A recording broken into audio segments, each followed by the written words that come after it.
Let's try this again, Jared. Some technical Technical. difficulties. Not on my end. Look, it's StreamYard. I'll just blame it on that. PNL live, dude. It was a great. As far as I'm concerned, when you can get nuggets of upsets early in the season to keep you interested, dude, that's a great weekend of NCAA wrestling as far as I'm concerned. Absolutely. So, like, okay, let's dive right into it. First things first, the kid Crookham takes out his teammate McGonigal, and he takes out number one in the world at 133 pounds. So Well, he yes, upsets number 6 and number 1 in the country. yeah, that's pretty And he awesome. might not be a starter. He might not be a starter, which is That's crazy. bananas. That's crazy. How deep is the NCAA getting to this point? Like, could you imagine that happening when we were in school? No, it doesn't happen. It doesn't we happen. talked last week. There are some upsets, but like this is crazy. Like upsetting number 1 guy in the world is crazy. It's crazy. And you didn't like the way he wrestled, though. No, I'm gonna have to cook him. Listen, if you're ever listening to this, like you can't back up as much. Like I get it, you're good at circling and then back up, but like there was a period of like 30 seconds that like there was no contact and it was like fake and then back, but then he was really good at circling. So I think that throws it off. And poor Vito was just like hunting him for him everywhere. And that would be my only thing. It's So like, man, here's the funny with thing. the right ref. Here's the funny thing about that. All right. Number one, my son said the same thing. He backed up the whole time. He backed up. I go, listen, that is a way to wrestle. That is a way to wrestle. Okay. It's not my favorite way to wrestle, but it is a way to wrestle, and it is a way to neutralize a guy that has amazing offense. Like, you want to talk about the fastest dude in the world, it's Vito Araujo. He's the fastest guy on matted surface, maybe Musakayev. And he got out of some really good scrambles too on the edge. I mean, there was some really good defensive, like splits that kept him out, right? Yes. So, but to your point, it's the referee's responsibility to recognize that and call it, or we go to a simple step out rule. Yeah. Does the step out fix it? I wouldn't mind the step out, right? With 3-point takedowns and step outs, it's okay. And he didn't totally go out of bounds as much. It was more or less like inside the circle. He was so good at getting to the edge and then circling around. But then I would say it's almost like the disengagement of like hand fighting, Mm-hmm. Like he just kept smacking Vito's hands away as Vito's trying to reach up and do his like little tricks with his hands and things like that. But hey, you got to play the game. You got to play the game. There's no right or wrong. It may not be the like for me as a fan, I don't love that back up rule, but man, East Coast Wrestling, they were notorious for getting to the edge and snaking takedowns. I mean, we had to specifically in college, we had to talk about that every time. Like, hey, this team is going to go to the edge, and they are really good at wrestling on the edge. Yeah. Right? You shoot, they will circle, and they will reattack you, and they will score on the edge, and they will score at the end of the period, and you have to be ready for it. So it's just a strategy, right? And it worked. Well, you know what's funny is like, yeah, I grew up out there, and that was an Eastern PA thing. Now, here's what's real funny is I can hear in my head already Zach just barking at a referee and like intimidating a referee because he's 6'3" and 300 pounds, and just getting on those guys and like there's a skill set to playing the edge, but there's a skill set to coaching a guy that's playing the edge too. And like these guys are masterful, absolutely masterful at it. So yeah, it was a crazy kind of thing. And you look at that, and how much stock do you put in that type of a win towards the end of the season? I probably would not say would happen again, because it's really easy for a guy like Vito to overlook a guy like that, right? Sure. He's a freshman, and you don't understand where it is. So like a couple of those like he was in on legs early in the first period, and he kind of rushed his finish because he's like, yeah, I'm going to get plenty of more opportunities. Now that he's aware, like, hey, this guy is real savvy defensively. He's hard to score on. I need to make sure that when I get to legs, everything is going to be a little bit different, right? Buttoned up, and right? You can read his shot, right? Offensively, I watched 2 of Crookman's matches just because I was like, hold on, what's going on here? And he's back. You know, I love a lead leg knee pull shot. Like, that's like my favorite shot. So I have a keen eye for that. And that's, you know, he back, circle back. And he does that, you know, dive in, knee pull, really good with his finishes. I mean, that's how he beat McGonigal right there. So, but now that people understand that, like scouting wise, we talked about having a scouting report I could give a scouting report on this guy and, you know, change things a little bit. Yeah. Still hard to score on. And anytime somebody is hard to score on, they are going to be hard to beat. That's defense. Defense wins matches. It does. Yeah. Again, you know, Zach Ray in the corner barking at a ref. His all 6'3", 2 something of them. Yeah, the gun show. They're out. Any referee worth their salt is going to be looking over going, yeah, maybe I don't call him right away. All right. That wasn't the only, I mean, it was obviously the biggest upset of the week.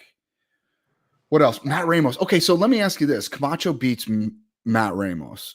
Yeah. If you're Purdue fan, if you're a Matt Ramos fan, are you starting to worry a little bit? Like, you know, no, guys, like maybe they are, but I'm like, he's a gamer. Like he reminds me of like Dylan Ness, right? Like Dylan Ness could lose like early on, but like when it's on the line, like that dude's going to find a way to win. But he's also had great matches. I mean, he's not wrestling preseason matches where you're wrestling nobodies. Like these guys are good. Like Joey Blaze, maybe he's not totally ranked, you know, just yet because he's young. You know, when he beat like Ed Scott, like how about that one? Yeah, that's a good one. That match I heard had like 500,000 views in like half a day. Yeah. Look, Ed Scott's. Okay. So I talked to Pat today. We had him on the podcast yesterday. And they recruit a specific type of athlete. If you are long and lanky, you're going to thrive in their room for sure. But let me ask you this. When you do that, when you recruit a specific type of athlete, does it make it easier to scout a way to win against a specific team? I think it can help, but the individual, depending on how well they are at their craft, explains a lot of things, right? And then they're just trying to get those long, lanky guys and try to fit like their style a little bit more. Sure. Like every team has a style, right? I mean, we know what Iowa's going to do. They're going to get inside tie, and they're going to get on your head, and they're just going to push and pull and try to wear your head down a little bit, get your arms a little bit tired, and then right around the end of the first, second, third period, they're going to start pulling some shots here and there until they can feel like if you're getting tired, then they'll go more. Penn State's going to go hard collar tie. They're going to try to control the other side. They're going to look for their angles from that position. They're going to defense from that position. Okie State is going to stay away from you, right? I mean, everybody has their style, and they're still winning with that. Yes, you can critique it and you can try to coach against it, but how well you are at that craft can play a big role in it. Sure. Yeah. No, that's a big deal. What other kind of recaps can we do here? We did a pretty thorough dive into the Ohio State Virginia Tech duel. It went pretty close to what I thought. I think I had it 22-10. You had taken the Buckeyes, right away. Let's do this real quick. I want to touch on, so these are all the upsets, right? That happened, like we're talking week 2. Now, I am not good at pronouncing names. It is not a strong suit of mine. I'm very ADD.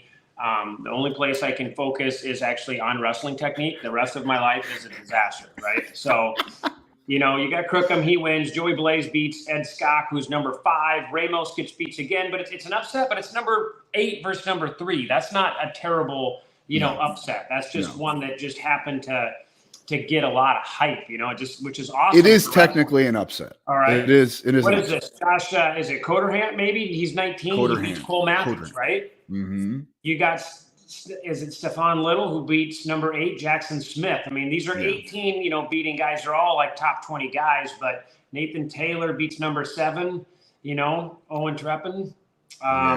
Adam Kemp over Peyton Mako. That's 18. That's a big one. 6. So Tony can we McGraw talk about well, hold on a second. Can we talk about Adam Kemp over Peyton Mako? Because, first of all, Adam Kemp is really talented. He just has not been able to stay healthy at all. Like, he hasn't finished a season, I don't think. Yeah. Right? So when you're looking at a match like that, do you put any stock in it towards the end of the season? Because that's a different thing than we're talking about with Ramos and Camacho. It's a different animal. This is like, if a guy's not healthy, it's different because he's ranked low because he hasn't been able to finish the season yet. That's right. And so I guess what I'm saying is, do you take that type of a win more seriously? Like, an Adam Kemp beating a guy like Peyton Mako who has been there and done that, than you do against like the lighter weights, like the Ramos and Camacho. I think it changes it for sure. Sure. But most people won't they don't totally know the details of it. Like if you're just a normal, wrestling fan you have a kid in high school and you're paying attention to college because it's awesome. You just might look at it and be like, oh yeah, that's a big upset, 18 versus number 6. Yeah. Okay. Fair enough. Yeah. I didn't really think about it that way. Another upset as far as teams go, UNC beats Arizona State. Did you scratch your head at that at all? Well, it is, but Arizona State had 2 guys out, right? Richie Figueroa was out and Ja'Cory Teamer was out, right? So if you take those wins, the score was 22-16. If you take those 2 and they win, which they're on paper supposed to, right? Yeah. That's a 12-point swing with no bonus points. Right. So that like, I don't know. I mean, they did win, and hats off to UNC. Right. But when you have 2 big time, big ranked guys out, those are like top 5 guys that are both out. And I don't know how bad either one of them are out. Like, I don't know if they're going to be back in this weekend. I just don't know. That's kind of where I was going with it, because they do have a very serious, especially if they're going to go to the Big 12, right? This is going to be an in-conference matchup here soon. This is something that I would think that they would like to get a win in Columbia. Like, but if they're not wrestling their top guys at 25, 41, 57, I don't know how many teams in the top 10 they're going to be able to beat. Right. I mean, look, they are a team that is built to win in the postseason. Right. And when I say that, I mean, they're following more of the Penn State model than they are the NC State model. NC State is pretty good across the board. They're good for dual meets. They can win a lot of wrestling duels. Penn State is built to win an NCAA tournament in that they try to get guys who get bonus points throughout the tournament and make it to the session 6. Yeah. Right. Yeah. So, but if that's not the best for duels. So I guess what I'm trying to say is, I don't know who the heck they're going to beat if they can't get Ja'Cory Teamer healthy. Right. Yeah. I mean, geez Louise, look at them, But that goes to show the difference between a dual team and NCAA team, right? I mean, if you have 3 superstars on your team that can get in the top 4, you're a top 10, top 8 program, NCAAs, but yeah, you could lose every duel because you only got 3 guys and the other 7 lose matches. Yeah. So, I had so maybe this is recency bias for me. Okay. But I had Papalizio on my podcast yesterday, and he is banging the drum, screaming from the mountaintops to have an NCAA Dual. tournament dual Yeah. championships. I think it'd be awesome. I think you should do both.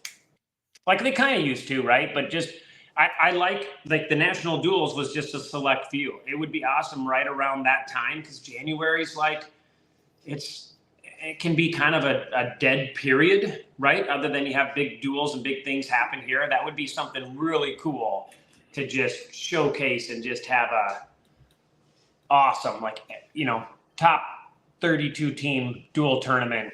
That's how you turn it into March Madness. Well, in January. We both know that's not going to happen unless the NCAA sanctions it. Yeah. We don't need to waste time on it. Yeah, I would love to see it happen, but dude, they took a freaking team trophy away from us. We can't. There's no way we're getting another tournament. We're not getting another national tournament. They took a freaking team trophy away from us. We only get 3 now. Why? I don't know. Any ideas on why? Like, I've not gotten any clarity on it. Do what they want, and we have to abide by it. It's such nonsense, dude. But that's everywhere. That's like the state Minnesota high school league too, right? I mean, you can't get anything across. Like we've talked about trying to get some small changes here and there, and it's impossible. Yeah, it's really frustrating when you're. I think everybody kind of knows that dual meets sell the sport way better than individual tournaments go, especially a 3-day. You want my attention for 3 days? Well, look, you've got me, right? Because I'm a wrestling nerd, yeah, right? But you're never going to get a casual fan. Well, look at California, right? I mean, they're not, they stay in California, but I've heard those duels are insane. Oh yeah, it's fun, man. Insane. It's fun. People. Schools are behind you, full cities are behind you, gyms are packed. Like that sounds so awesome. Dude, Central Valley Wrestling, they do it right, man. Clovis, Buchanan, those guys, look, they got light shows, they got tunnels to run out of. Like they do it right, man. And we put 2,000 people in our Poway has a very small gym. It is 2,000 is loud. That's like loud. Dude, it was deafening. It was deafening. It was cool to be part of. But yeah, look, dual meets puts butts in the seats. We put butts in the seats with duels. I don't know why we can't get this done. Is it just Kale? I mean, Kale obviously hates it, right? Like he's built a way to win. I don't know. I mean, they win, but what is it? The Bryce Jordan Center? I mean, that thing's been sold out for 10 years. Or Rec Hall, whichever one they're at, whichever one they go to, that sucker is sold out. I know, but I think you're grading on a curve. I think that's why he never went to the national tournaments, right? Like those NWCA. Yeah. He would take his ball and go home with it. And without the best team in the country, it doesn't make sense. Right? It just doesn't make sense. But J-Rob, back in the 90s and early 2000s was serious. He took dual serious because he's just trying to grow the sport. So he put a lot of time and energy into how to make a production. Yeah, and it worked. I mean, he was one of the driving forces behind those national duels. Am I correct? Yeah. We were there every year, and he pushed big duels, man. When we would have big people come in, for at the time, packing a arena with 14,000 people was like unbelievable. It was unheard of. I mean, if you weren't in Carver Hawkeye, it was unheard of. Yes. So it was fun. It's changed the game. He's changed it from the start. Yep. Absolutely. No doubt. Okay. Let's duels. Okay, let's hit Ohio State, Virginia Tech. I'll let you recap that since you got all the right picks and I did not. It wasn't all the right picks. I think you and we talked about this a little bit privately. You just wanted to have a good duel. You didn't. I think you were more. I want duels to be close and come down to the end match, right? How are you going to keep me engaged if I'm a normal person and one team's blowing the other team out? Yeah, that's fair. Bellarmine has a new record. They put almost 2,000 people in a gym to watch wrestling. That's important. That is super Okay. important. That is awesome. Nebraska over Yeah. Campbell. Iowa State beat Davidson. Here's one that I want to talk about a little bit. Navy wins 3 duels and 1 against Pitt. Pitt's a good team, man. Navy's beating good teams. Okay. Now I looked at the rest of their schedule. Jared, there's a good chance they go undefeated in duels. Now Lehigh is one that I think is going to be pretty darn close. But there's a chance that Kerry Kolak takes a Navy team that was struggling a couple years ago, struggling in a big bad way, and he takes them to an undefeated dual season. That's pretty doggone impressive, man. Yeah, it could be. And I just think that some of that, I mean, obviously Colite is amazing, right? He was an amazing technician. He was a worker. And now you're in a area, you're in a school that working is a part of who you are. Right. That's so I wonder if that's playing into it, where he can be like, you know what, we are going to grind and we're going to thrive in this environment. Let me ask you this. Do you know Kerry well? Because I don't at all. I say hello. I know him a little bit. We do not talk, we competed a little bit. So anytime you compete with each other a little bit, you're not, it takes a while to be buddy. Like I need to meet you at the bar before we're fair enough. Really good buds. But yeah, yes, I have had conversations with him. Well, let me ask you this. Did it surprise you when he became a very good head coach? Because Campbell was not a thought in my brain until he took over the program and brought it to where it was. And now he's doing even better things at Navy. And I got to be honest with you, when he was at UNC, I think he was just too gruff. He's a very hard-edged person. And you think of people that are perfect CEOs in this sport, like Rob Cole, and they can glad hand, they can schmooze, they can kind of talk well. And I always was concerned that Colot wasn't going to be able to do that. And maybe he's found his own way. But did it surprise you at all, knowing him even a little bit, that he's having success as a head coach? Because I wasn't sure he would. No, because I think, like I said, he is a really good mastermind of wrestling. He's probably one of the best technicians out there, right? So he's got every area covered. But you're right, there's more to wrestling than that, right? How are you? There's more to head coaching. Yeah, man, I know a lot of head coaches that they wish that they could be in the room more than they are. Yeah. They're like, I'm on the phone all the time. So how good does your technique matter if you can't get in the room because you're on the phone all the time? Yeah. What I mean? So, but it doesn't surprise me, because I really think he's a very, very, his wrestling mind and brain, I think is unreal. But I do understand there's more to it than that, right? You got to find your niche. And I don't know what his style is, right? If he's grinding all the time. I know what type of a wrestler he was, but as a coach, I don't. But in some schools you can get away with grinding, and some you can't. Some you're just beating people down that don't have that instilled in them. But being at a military establishment, that might be the niche, right? Where you already are recruiting people that are strong-minded in the sense of work. Right. No. I hear what you're saying. As a matter of fact, it's funny that you say that, because I put it out there. I think I sent out a Instagram story or something with, posting that result against Pitt. And I said, Navy's officially a freaking problem, dude. They are a problem. Yeah. So, but then I got a bunch of emails DMs saying something to the effect of, look, Colot finally found a place where the athletes are at a level that he can coach them at. Now, I'm not saying he didn't have good athletes at Campbell. I'm sure he did.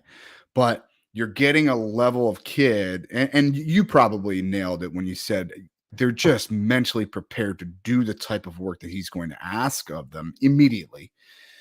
And you get a guy like Colott who has won just about anything you can win in this sport. He is, as far as I'm concerned, a legend. You get him good athletes, and you get unlimited amount of scholarships. Well, that's pretty good. Like he's going to be dangerous, man. Like that's kind of scary. People should like pay attention to that, because here's the cool thing. Like everyone, convincing mom and mostly mom to send their kid to a military academy, it's probably not the easiest thing in the world. But convincing dad, no, like I've talked to Kevin Ward. He's like, convincing dad's awesome. It's easy. It's no problem. Convincing mom, well, that's a different story. But here's what we tell mom. Number one, you come out as an officer. Number two, you come out with zero debt. Number three, you come out with a job. Like you have a job. For at least 4 years, you got a job, and more if you want it. Amazing. Yeah, it is. It is actually amazing. You just have to get that, people are afraid to serve sometimes. Yeah. And it depends on where the economy is, right? Like some people might right now, but like, I don't know. It's pretty scary out there. I don't know if I want to do that. Yeah. It's just, so he does have some battles for sure. But yeah, look, it is really good stuff. All right, let's move along here. What else did we have? I had OU, they beat Central Michigan, which the only thing I want to say is that so Roger Kish, right? When you go to a school and now these schools can just up and leave, and you can send, people can leave everywhere. Like it is an uphill battle taking over a new program, right? Everything that's been recruiting, like you either got to throw out, you got to take, people can leave. People can do what they want. So like for him to come in, I think, and actually, beat Central Michigan, who's just been around, and they're established, right? They have up and down years, but so with the new staff at OU, I think that sometimes can be really hard. So that's a good victory for them. No, that's good. Okie State, ended up, they blanked Bucknell. But Bucknell, like right now, they're just wrestling some really hard schools. They just had a hard duel with Minnesota last night, where they're just winning a match or two here. But Okie State, the one match they won, I guess they did win a match, and that was Braden Thompson got hurt. So hopefully, I actually fell asleep before that. What happened to him? I don't know either. I fell asleep. Yeah, that sucks. Long Island, LIU. Yeah, 2-0. Look. Yeah. I'm not gonna lie, I didn't even know that was a D1 program. They haven't been for very long. I was like, oh my God, I have to get out more. Yeah, no, LIU is, they're not fully funded. They're probably not, they don't have a lot of the advantages that a lot of the schools do, but yeah, they are a Division I program, and like God bless them for being able to scratch out wins, man. Like, because it's not easy out there. I sent a kid you're there. You're dealing with all those out east schools that are more known. Yeah. It's tough, man. All right. Iowa beats everybody up at Luther. Yeah, the big one there is that Ferrari beat Voinovich, right? So that could throw a curveball into a lot of things. Like everybody thought that Voinovich was going to be the guy.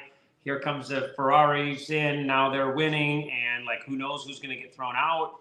Like it just that was gun to head. Do you think Ferrari gets the nod this year, or do you think Voinovich is the guy? Well, to be honest, I don't know what Iowa's thinking right now. Right? Are they trying to get AJ? I mean, if you want to win a national title, you probably need to try to get AJ Ferrari now that he's cleared of stuff. Considering that you have the rest of the family already. Correct. You know what I mean? So like, I don't know what they're thinking on that end, but like if I was like, hey, we need to get AJ Ferrari here to get a 97 pounder that can push Aaron Brooks, like I would be probably throwing out the little brother right now since he just won. Right. Yeah. Yeah. Even that though, like, man, I'm not going to take anything away from AJ Ferrari athletically, but the 197-pound weight class has changed dramatically in the last. It's loaded, man. It's loaded.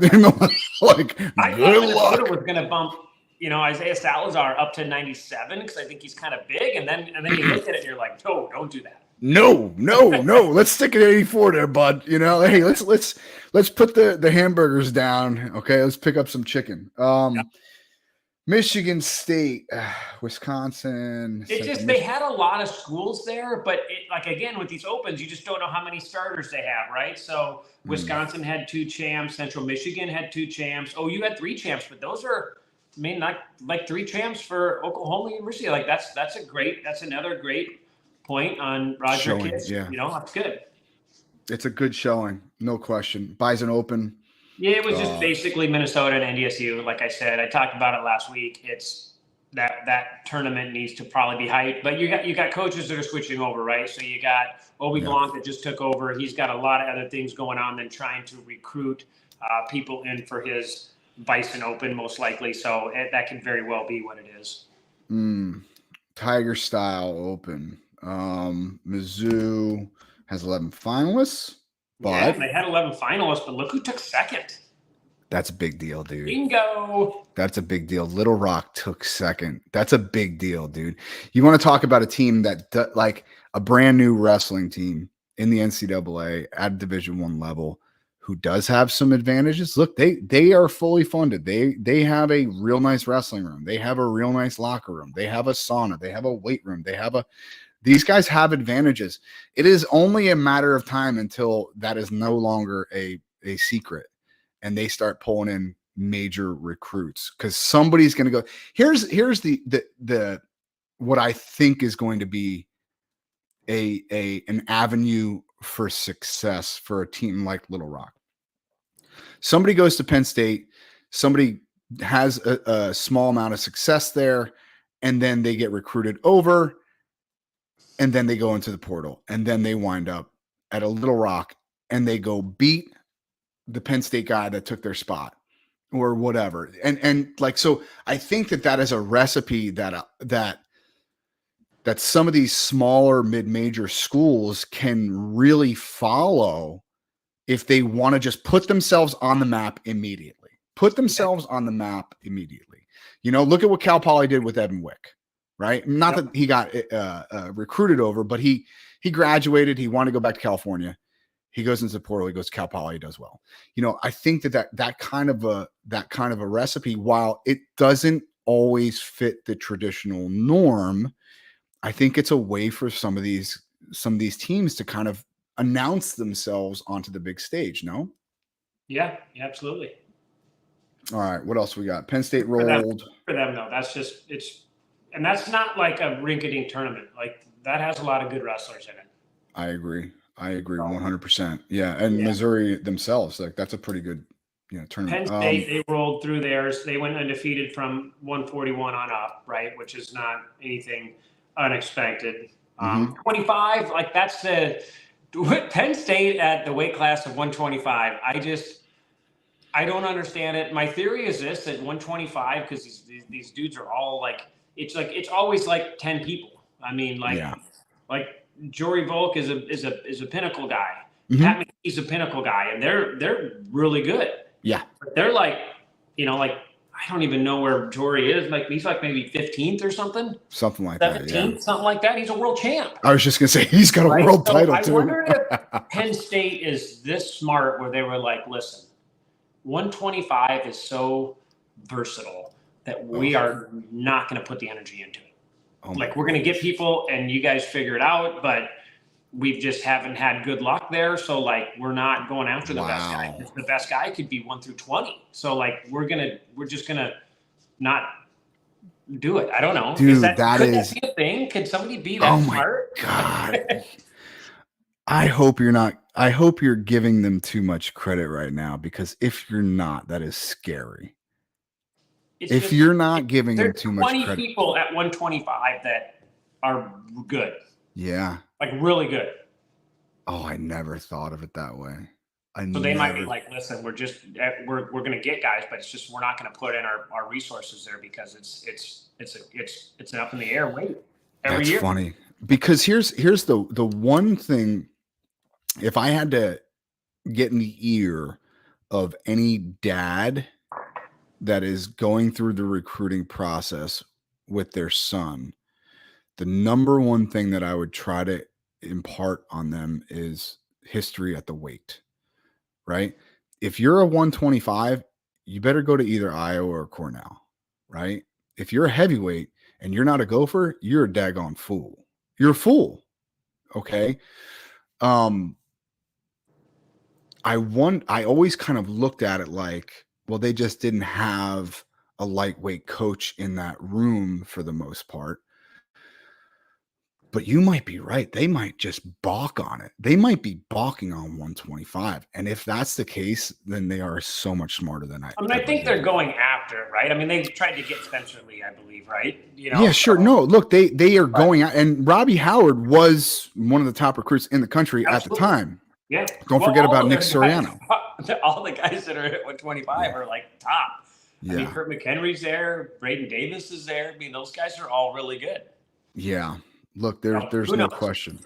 Oh my goodness, you're making me crazy right now. Let's move on to the women's. Dude, tell me about like Iowa putting how many people? It was 8,000 people to watch women's wrestling. And it's not for one duel. It was multiple. It was like it's like if you have a duel at a high school, right? Like, for example, California, you got 2,000 people for one duel. Yeah. Well, when you have quad duels, it's like, yeah, I don't know if I'm going to go to that because there's going to be duels all over the time, all over the place, and things like that. So for them, that's awesome for women's wrestling, man. 8,000 people. Iowa is letting everybody know that they are not just going to try to have a dynasty in the men's. They are going to try to do it with the women's too. And they're on their way, right? I mean, you put asses in the seats, number one. You beat Presbyterian, you beat Sacred Heart. Like this is out the gate. Out the gate, they're winning matches. Out the gate, they're beating teams that have been in the NCAA for a number of years. Like I think the Iowa, I don't totally have it written down right in my notes, but I think they were number 8. Yeah, something like that. And they took on Sacred Heart, who's number 5, and Sacred Heart won one match. Yeah. And then they got one other point. They got a push out point. So they won one match, and then they got a push out. And that was it. That's the number 5 team in the country that Iowa just beat. And they scored. I don't know how the one match went, so I think it maybe was like a pin or something like that. But then they scored a push-up point in all the other matches combined. And that was it. That's bananas. That's crazy. I mean, look, here's the thing, man. I don't know who does. Like you said, I wasn't certain on a lot of these rankings for the women's, but I don't know who the heck does those rankings because it's got to be impossible, right? Because there's new teams coming in, and then there's like different divisions, and then there's like not every one of these teams has the money to fly across the country to go, so it's like there's just so many different variables that you have to kind of take in. But if you're going to just look at it from a results-based type of thing, Iowa's a problem. Clarissa Chun that was a good hire for them. She is very knowledgeable. She's very well known. She will recruit a lot of good girls. Yep. Yeah, they're doing really good things. All right. We do have the Farrell that starts today. Yes. Greco is today. Freestyle is tomorrow. Is there anything in particular that you're excited to see there? No, and I just, we're trying to focus on college, so I didn't totally look at it. I know Spencer Lee is back, and that's good because I was worried that he might I didn't know if he was, he's just, he's had a lot of, knee issues. He's had a lot of knee issues. Last year happens, and it's just sometimes people can just be like, listen, that was. Like when it shocks the world like that, imagine how hard it hits him. Oh man, I think about it a lot. Sometimes that's hard to recover from. Some people are just like, they're like, you know what, I'm going to move on with life, and maybe that's not in wrestling. So I was happy to see that he's back, ready to compete and hungry. I don't want to spend a ton of time on that because, like you said, we want to stick to NCAA stuff for the most part. However, speak on so many big matches. Hey, can I get one question in there to you about Spencer? If this is 15 years ago, 20 years ago, and there's less money floating around the sport, do you think he packs it in after that loss? Good question. It just depends on where the love is, right? Right. This is a guy that has been really competing for At a a long very time. high level. I Very mean, high level. I mean, there was a time that Spencer Lee, we had a kid named Brady Berge in Pinnacle, and we used to go to these Liberty Nationals. So we like went there. Brady's like a fifth grader, a fourth grader, and this kid from Pennsylvania, Spencer Lee, which there's no other Pennsylvania kids at Liberty Nationals, flew into Kansas City to wrestle Brady Berge. Like that was it. And he killed us. It was like 8-0, 6-0, something like that. But so he was like, that was the rumor around the tournament. Like they flew just for that match. So like these people in fourth grade were like hunting people down. So in most circumstances, I would say this is not sustainable. That type of mentality at fourth grade all the way through, and they were doing dual teams after dual teams after dual teams. You know, you're talking 100 matches a year, and all those matches are good. And, you know, you got Super 32, and you got World Team Trials, and you got all these things. I think very few people can sustain that for that long. It's tough. It's not easy. It's not easy. No, I would tend to agree with you, man. It's really tough. All right. We do have some duels coming up this coming weekend. Iowa versus Oregon State is one that you kind of mentioned, and I didn't pay too much attention to it. But now that I'm kind of looking at it, Brandon Kaler. There's some toss-ups, right? First, I like that you pronounced it the right way. There's a lot of people in Minnesota, they call it Oregon. Oh, really? Yeah, and I want to they get mad about there. that. Like to the wrestling world, there is no Oregon. They don't like that. It is Oregon. Yeah. Right? The Oregon Trail. Like there's no on in it. So just for the preference. So now that everybody knows how to say Oregon. All right, fair enough. What do you like? What is there a specific matchup that you like in that? Well, no. So Iowa's on paper. I mean, they should win 41, 49, 57, 65. Like in the middle there, they're going to get on a roll. They're ranked above everybody at all those weights, right? So they're already 4 matches in.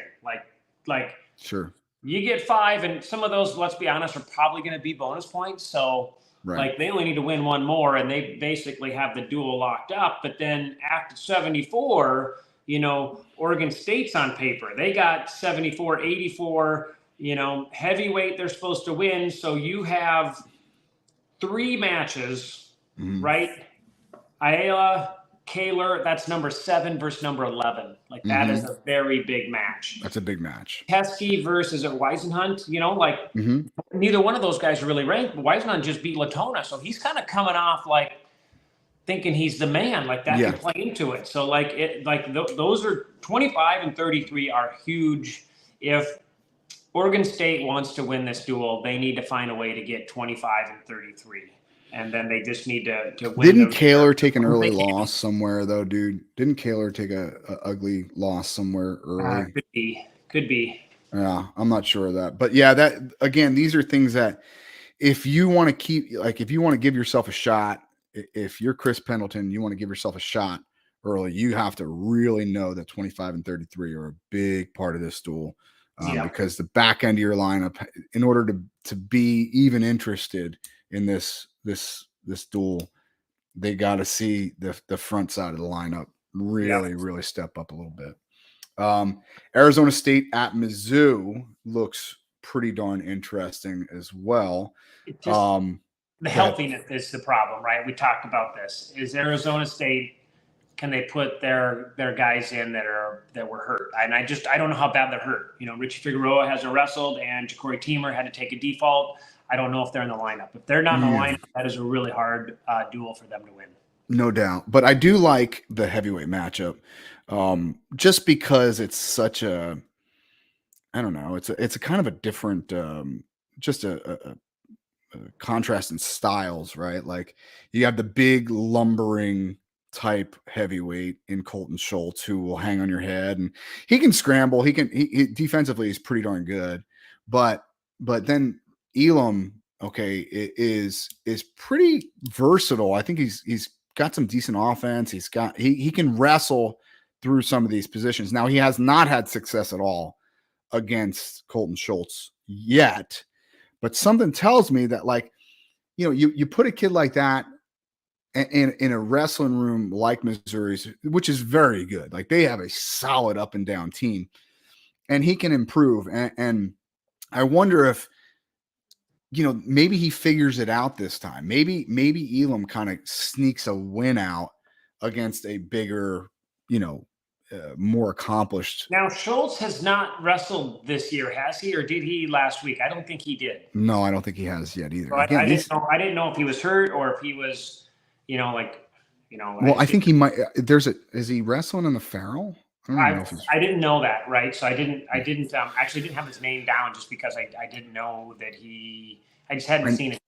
That dude loves him some Greco. And he could be wrestling Greco today for sure, but this isn't until it's Sunday.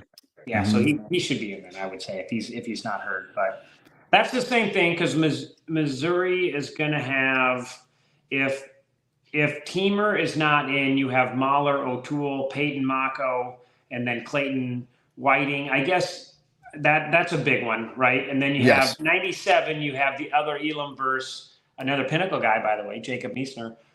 But you got to, so Missouri's got 1, 2, 3, 4 wins already. Yeah. On paper. Yeah. Right. And then there's a couple big matches, right? So 25, depending on who's in for Arizona State. Noah Certain, he's ranked 16. Like, that's a big matchup. Yes. So 41 could have been interesting. I don't think Vasquez is healthy, right? Like, Josh Edmonds really good. He shows some flashes of greatness, but he also takes some head scratchers too. And that's one that Arizona State can definitely sneak out. But again, if they're putting in backups at like 3-4 different weights, it's going to be real hard to beat these teams. It's just hard. They need to win those. They got to win 25. They got to win 41, and they got to win 84. Yeah, if they want a chance to sniff, right? Yeah, that's. I don't know. Because some of those are gonna. I mean, like Keegan O'Toole, and I know McLean just beat somebody. I think he just had an upset, but I mean, he's still he's a 20 maybe guy. No, look, Keegan is a bonus point machine. If you're not ready, I mean, he's cradling the best people in the country, in the world. In the world. No, there's no question. Yeah, Keegan O'Toole might be my favorite wrestler to watch in the NCAA, and it's because of how much he goes for the jugular, how much he goes for that knockout punch, how much he goes for a fall in every position. I love it. I absolutely love it. It's a breath of fresh air into a sport that sometimes has the ability to play it safe in the first period, especially. And man, I love watching that kid wrestle. And he's by the way, he's a sweetheart of a kid. Like, he's like one of the nicest kids in the world. All right, then, Jared Lawrence. That's it, man. I think we did pretty good. I mean, we're 48. We're supposed to be around 40. Yeah. We got a little off. There was a lot of upsets, right, that took up some time. They do that. Upsets take up time. All right. We will be back next week, 8:30 Pacific. You froze about 8 minutes ago, by the way. Yeah, I'm well aware. I'm not happy about it, but it is what it is, Jared Lawrence. I can't help it. It's a very intriguing look, too. Like, you're in thought. You're like, check this out. Imagine I could keep that face all the time. And you have a very confident, stoic look on my side. I don't know if you're frozen on your side, but I'm good. I'm good on that. I don't know how it turned out. But. All right, Jared. I'll talk to you next week, brother. All right, buddy. Peace out. Daggone it.